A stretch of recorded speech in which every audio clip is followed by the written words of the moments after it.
Weather দেখতেই পাচ্ছ। আর এইমাত্র অর্ডার দিয়ে আসলাম, বৃষ্টিতে পুরো ভিজে গেছি। তো ওইদিকে আমার সঞ্জয়ের কাস্টমার অর্ডার করেছে এই বৃষ্টির মধ্যেই। তো এটা পড়েছে দরবপুর। তো চলো যাই, গিয়ে দেখা হচ্ছে। আর ওয়েদারটা আজকে দেখতেই পাচ্ছ, পুরো একদম মেঘলা হয়ে আছে। ঠিক আছে, যখন তখন রোদ দিচ্ছে, যখন তখন বৃষ্টি নেমে যাচ্ছে, মানে কোনো ঠিক ঠিকানা নেই। তো পুরো এইদিকে আবার মেঘলা হয়ে যাচ্ছে দরবপুরের দিকে। তো এরকম একদিন হয়েছিল, স্টোর থেকে বেরিয়েছি, সিলিন্ডার বৃষ্টি নেই, দরবপুর বৃষ্টি। তো ভগবান জানে কি হয় আজকে আবার। তো এরকম না হয় যে সেদিনের মতো, যে অর্ডার ফর্ডার দিয়ে আসার সময় দেখলাম যে দরবপুর বৃষ্টি হচ্ছে, সিলিন্ডার কোনো বৃষ্টি নেই। এখন তো বৃষ্টির যা পরিস্থিতি, এরকমই এখন বৃষ্টি হচ্ছে টানা। ঠিক আছে,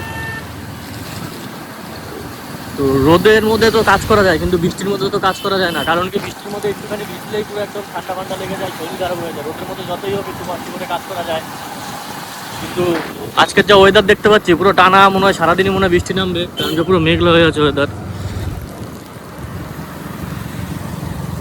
তো ওইদিকে সঞ্জয় ভিজে গেছে, এদিকে আমিও ভিজে গেছি। কারণ কিছুক্ষণ আগে যা বৃষ্টির মধ্যে ভিজে ভিজে বিষ্ণুপুর থেকে এসেছি। তো যেটার ভয় ছিল যে বৃষ্টির মধ্যে না কাস্টমার অর্ডার মেরে ফেলে, তো সেই মেরেই ফেললো কাস্টমার অর্ডার। তো কী করা যাবে, অর্ডার তো ডেলিভারি করতেই হবে যেভাবে হোক। তো চলো কাস্টমারের লোকেশনের দিকে যাই, গিয়ে দেখি। তো যেটার ভয় ছিল সেটাই হলো। তো যেতে না যেতে দরবপুরের মধ্যে বৃষ্টি নেমে গেল আবার। তো ভগবান জানে, আজকে মনে হচ্ছে এরকমভাবেই মনে হচ্ছে আমাদেরকে আজকে ভোগাবে।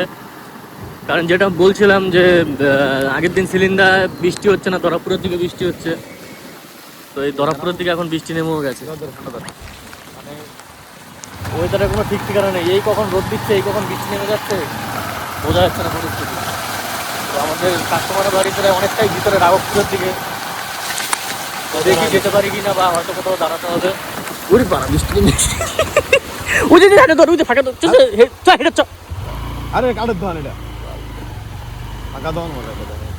ওই যে আমি রেখে দাঁড়াবো, ভালো ভালো ভালো। ওই যাস গাছ, ওই জন্য একটা ফাঁকা দোকান বলে। ফাঁকা দোকান আছে।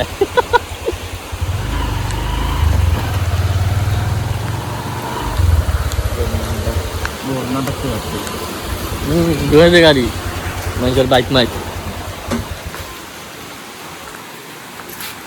যেটার ভয় পাচ্ছিলাম সেটাই হলো।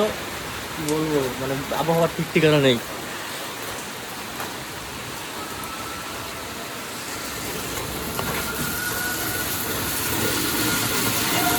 এবার অর্ডার ফটা ভিজে দিতেছে রে। তো দেখা যাক এই বৃষ্টি কতক্ষণে থামে। কারণ কি, বৃষ্টি না থামা পর্যন্ত তো বেরোনো যাবে না, কারণ কি রেনকোট ফেনকোট কিছুই নিয়ে আসিনি। তো চলো এখানে ওয়েট করে দেখি কখন কি থামে। তো আজকে আমরা বুঝে গেছি আমাদের এই বৃষ্টির ধাওয়া খেতে খেতে আজকে অর্ডার মারতে হবে। কারণ যে যা আকাশের পরিস্থিতি, আমরা কাস্টমারের লোকেশনে প্রায় চলেই এসেছি। ঠিক আছে, তো এরকম রাস্তা, এই রাস্তা দিয়ে না পারবো গাড়ি চলে চড়াতে, না পারবো কোথাও দাঁড়াতে। কারণ কি, দেখতেই পাচ্ছ শুধু বাগান আর বাগান, কোনো বাড়িঘর, মানে কোনো বাড়িঘর বলতে কি কোনো দোকানপাটও নেই যে দাঁড়াবো।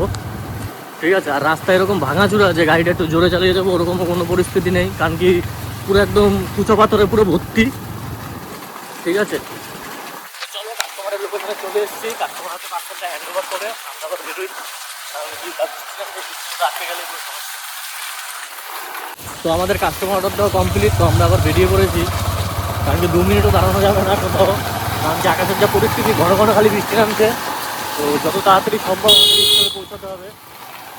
ঠিক আছে, কারণ কি কিছুক্ষণের জন্য জাস্ট থামছে, আবার বৃষ্টি নেমে যাচ্ছে। তো এখন একটু থেমেছে, তো তাই আমি আর সঙ্গে আর বেরিয়ে পড়েছি, কোথাও দাঁড়ালাম না। পুরো ওয়েদারটা দেখতে পাচ্ছ, পুরো একদম আকাশ পুরো কালো। তো চলো স্কুলের দিকে যাওয়া যাক যত তাড়াতাড়ি। তো আমি আর সঞ্জয় অর্ডার দিয়ে চলে এসেছি বৃষ্টির দাওয়া খেতে খেতে। এবার জানি না কার কবলে কি অর্ডার করবে, কারণ কি আকাশের যা ভাবলাম না, কখন বৃষ্টি নেমে যাচ্ছে, কখন কি হচ্ছে ভগবান জানে। দুবার দুজনেই দাওয়া খেলাম। তো ওদিকে আবার পাপ্পু যাচ্ছে অর্ডার আনতে। তো এখন মনে হয় পাপ্পু তো হলে পড়েছে। তো চলো